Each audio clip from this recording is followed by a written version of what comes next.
کہ جیسے پاکستان میں بعض ذاکرات اپنی بے پردگی کے لیے جواز لے کے آتی ہیں کس صورت میں کہ اے مومنات جب جناب زینب کی چادر نہیں رہی تو تمہارے سر پہ چادر کیوں ہے، تاکہ اپنی بے پردگی کو ایک جواز دے سکیں.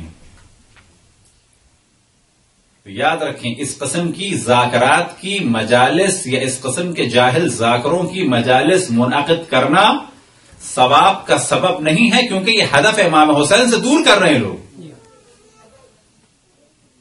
ایک مثال جو میں عام طور پہ دیتا ہوں، اور اس سے پہلے سوال کیا جائے کہ اگر کوئی ایسا تبرک بانٹا جائے کہ جو خوبصورت بھی ہو،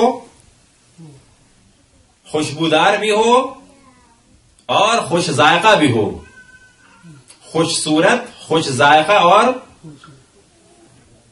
خوشبودار، لیکن اسے کھا کے یا جان جانے کا خطرہ ہو یا پیٹ خراب ہونے کا خطرہ ہو، تو ایسا تبرک بانٹنے کا ثواب ہے؟ اللہ کا شکر ہے مومنین اس معیار تک پہنچے ہوئے ہیں کہ نہیں، ایسا تبرک نہیں بانٹنا چاہیے. کیا کرنا چاہیے؟ ایسا تبرک ڈال دے انسان کسی بیابان میں کسی جگہ پر. کھلانا جائز نہیں ہے کیونکہ مومن کا یا پیٹ خراب ہوگا یا جان جائے گی.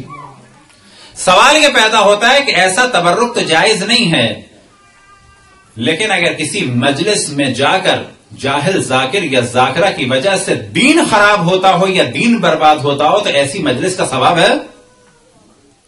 یہاں پر آ کے مومنین گھبرا جاتے ہیں کہ کیسے اتنی جرت کے ساتھ کہا جائے کہ واقعا ثواب نہیں ہے.